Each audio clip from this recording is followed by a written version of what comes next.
podcast is brought to you as a joint initiative between Anubhav, the National Institute of Social Defense, Ministry of Social Justice and Empowerment, and Media for Community Foundation. Producers, CovaiCare Retirement Communities. If you're a senior citizen and need help, contact our Elder Helpline 14567 between 8 a.m. and 8 p.m.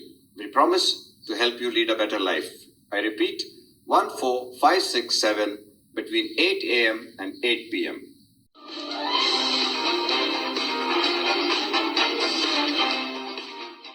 Greetings to all Koivani listeners. We have with us today Mrs. Meena Ramji, who taught at the Mothers International School for over a decade and after that has partnered with her husband in their business. A soft spoken, multi talented person, she wishes to be a mother first. In her short but sweet talk, she takes us down memory lane, and I'm sure most of us will relate to what she has to say. Over to Meena Ramji. Hello, everyone. I wish to take you back in time when there was no talk of global warming, waste management, air conditioners, recycling, alternate sources of energy, etc.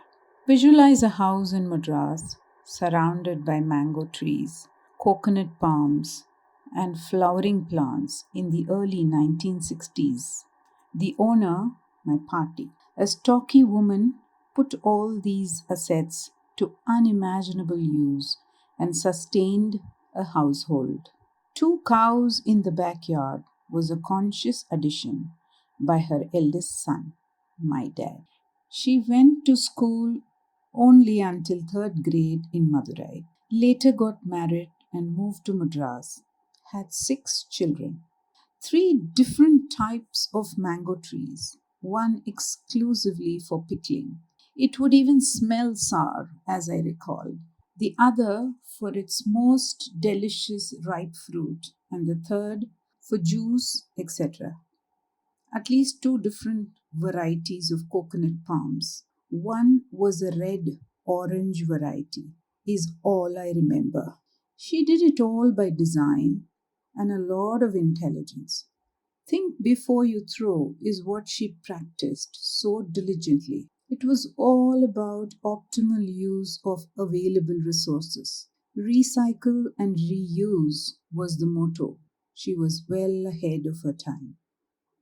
The lone modern appliance in that house was a large Westinghouse refrigerator. It was always full of milk, butter, and curd.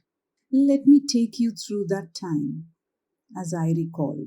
The froth from the freshly drawn milk was separated to use it as cure for mouth ulcers and the gut. This is high on vitamin B, I learnt much later in life. The vegetable washes and water from the kitchen sink would drain into the kitchen garden.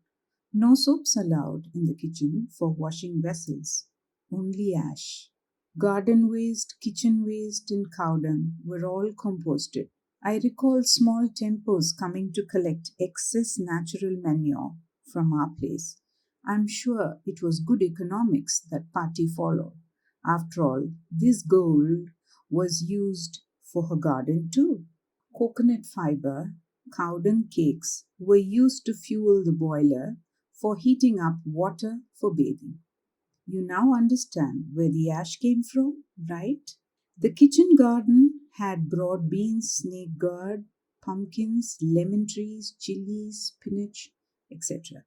Veggies picked from the garden was the menu for brunch. Everyone in the family knew their routine before they left for their respective school, college, or work. Picking parijatam, plucking a few vilva leaves, jasmine, kanakambaram, and various colorful and fragrant flowers for her puja was my job before I left for school. I did it like bonded labor then. I relive those times now with deep satisfaction of having done that then, albeit reluctantly. Party would collect parijatam after it's offered in the puja the next day for making bindi, called chand in Tamil. Party and her afternoon routines were amazing. Making mango juice, jams, and pickles. Made fries with rice, etc. Vadams. Made kajal and special oils for hair with the right herbs. Made rasgullas and tertipal for the household, cause milk was always in plenty. Get the garden cleaned, pruning of flowering plants, and even to propagate some by grafting. She knew everything, I thought. Anything more than what we could use from the garden found its way to veggie vendors in Mylapore as I dig into my little green patch around the house here in Coimbatore. Who else could I think of? I'm extremely grateful to her for the home remedies she practiced. Illnesses like cold, fever, boils, headaches, or upset tummies. Party was so good at managing them at home successfully.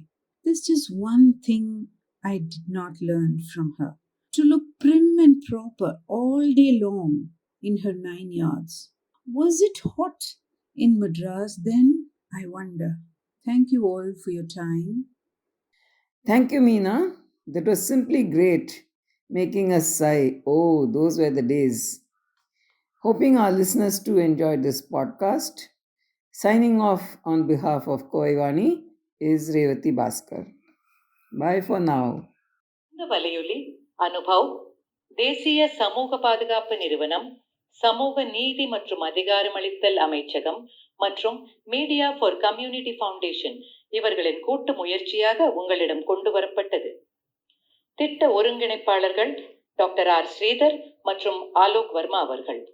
வானொலி ஒருங்கிணைப்பாளர்கள் பூஜா முராடா, கௌசல்யா மற்றும் சாய் சுதா அவர்கள். தயாரிப்பாளர்கள் Kovai Vani, CovaiCare retirement communities. நீங்கள் ஒரு மூத்த குடிமகனாக இருந்து உதவி தேவைப்பட்டால் எங்கள் எல்டர்லைன் ஹெல்ப் லைனை தொலைபேசி எண் 145667 இல் தொடர்பு கொள்ளவும். காலை 8 மணி முதல் இரவு 8 மணி வரை. ஒரு சிறந்த வாழ்க்கையை வாழ உங்களுக்கு உதவி செய்ய நாங்கள் உறுதி அளிக்கிறோம். மறுபடியும் கேளுங்கள்.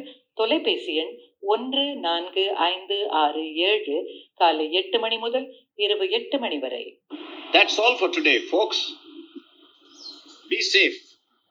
Fight COVID with 2 vaccinations. Wear a mask when you go out. Keep safe distance. Observe proper hygiene. We must win. We will win.